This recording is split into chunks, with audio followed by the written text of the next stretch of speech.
कर देगी।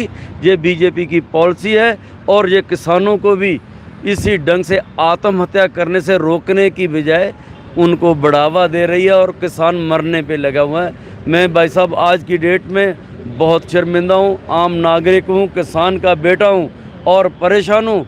ऐसे लगता है कि आत्महत्या करने के अलावा कोई और रास्ता नज़र नहीं आ रहा। निजीकरण ये कर देगा सब कुछ।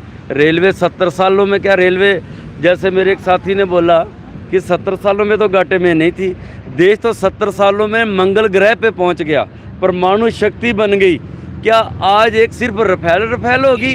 क्या तुमने वो हमसे वादा करा था 2 करोड़ नौकरी देने का, काला पैसा लेके आने का, लेकिन हमें सिर्फ और बातों में उलझा रहा है। रफेल में फिर रफेल तो आने थे 300 से ऊपर लाके, 12 रफेल लाके हमारे ऊपर हमें जैसान दिखा रहे हैं। 24 घंटे रफेल। टीवी पे देखो तो रफेल, अगर टीवी पे देखो तो सुशांत सिंह देखो, हीरोइनें देखो, उनका सबको सारे काम इनके काम करते।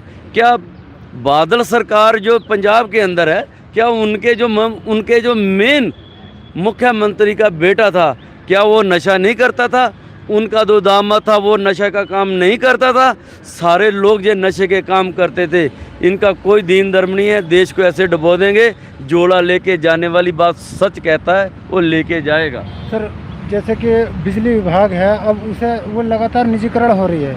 सरकार के इसके पीछे मंशा क्या है? यार जो नौकरी का वादा किया था ये आए ही निजीकरण के लिए। जो सरकार, मैं आपसे मेरे सवाल सुनिए, जो निजीकरण का वो था उसको दबाने की कोशिश कर रहे हैं। जो नौकरी का वादा किया था उसे खत्म करने के लिए आरक्षण इसके पीछे है। नौकरी उन्होंने तुम्हें देने का वादा नहीं किया था, गरीब आदमी को देने नहीं वादा किया था। उनने अडानी और अंबानी के साथ जो वादा किया था, जब चुनाव लड़ा था तो उन्होंने जो हेलीकॉप्टर और हवाई जहाज लिए थे वो वादा किया था, वो जरूरी है। तुमसे वादा किया था, वो जरूरी वादा नहीं है। अडानी अंबानी कुर्सी से खींच के नीचे कर देंगे क्योंकि उनसे मोटी मोटी रकम ले रखी है इन्होंने। तो बात यह है, तुम मुझे ये बता दो कि ऑर्डिनेंस, देश की ऑर्डिनेंस फैक्ट्रियां देश के हर कोने में जो हमारी रक्षा और सुरक्षा के लिए, जिसमें हर भारतीय बच्चे को और हर भारतीय सैनिक और हर भारतीय को गर्व होता है, वो प्राइवेट कंपनियों में दे दी। वो इनका क्या ले रही थी? उनसे कितने परिवार पल रहे थे और हमारे देश के एक एक मजदूर और एक लेबर को गर्व होता था कि मैं ऑर्डिनेंस कंपनी में काम करता हूं, मैं अपनी देश की सुरक्षा के लिए काम करता हूं, मैं अपने देश की आर्मी के लिए हथियार बनाता हूं, अपनी देश की आर्मी के लिए गोला और बम बनाता हूं। उसको इसने प्राइवेट में कर दिया। क्या दर्शाना चाहते हैं?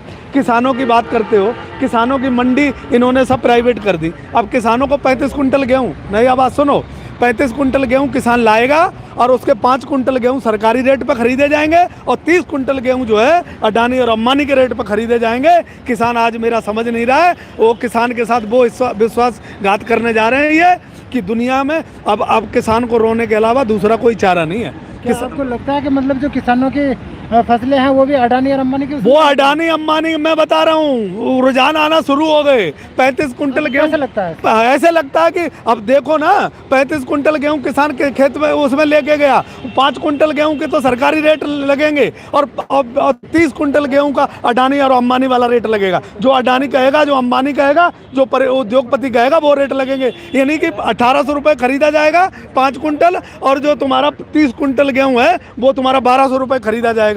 रोलो कहाँ रोगे? वो तो कह देंगे, दिखा देंगे जी हमने तो 5 कुंटल खरीद लिया, हमारी तो औकात 5 कुंटल की थी। तो भैया किसानों के साथ बहुत बड़ा धोखा, बहुत बड़ा छल, बहुत बड़ा अन्याय और मजदूरों के, देश के मजदूरों के साथ इन्होंने जो नौकरी लेने के लिए मजदूरों को धक्के मार के दिल्ली से बिहार तक भेजा है, उसके लिए बहुत बड़ा अन्याय। आज नीतीश कुमार वहाँ क्यों पानी मांग रहा है? इसीलिए तो मांग रहा है, अन्याय किया है उसने। लालू प्रसाद को धोखा दे के बीजेपी के कंधे पे जाके बैठ गया है। आप क्यों नहीं मैदान में उतरता? अब मैं कहता हूँ माई के लाल हो तो अब आप वो डीएनए कहाँ चला गया? बिहार वाला जो मोदी जी डीएनए खराब बताते थे और हर एक बिहारी पुरुष ने अपना बाल भेजे थे, आज वो डीएनए कहाँ चला गया है? और हम कहते हैं कि बिहारी और अपने वादे का और अपनी इंसानियत का और अपने इंसाफ का पक्का होता है और नीतीश कुमार को और मोदी जी को दोनों को धूल चटाएगा और इनको सत्ता से बाहर भगाएगा। आने वाला समय वहाँ देखना, सरकार अगर होगी तो किसी तीसरे की होगी। ये दोनों सरकार चलाने लायक नहीं है। देश के साथ और बिहार के साथ इन्होंने धोखा किया, हर बिहारी की बेइज्जती की, हर बिहार का अपमान किया और मैं ये कहता हूँ बिहार की जनता इन्हें सबक सिखाएगी और समय आ गया। जैसे कि हमने निजीकरण को लेकर बात की तो लोगों का साफ साफ यही कहना था कि अगर मान लो कि किसी का मकान ख़राब हो जाए तो उसकी मरम्मत कराने की ज़रूरत होती है या उसे बेचने की ज़रूरत होती है। तो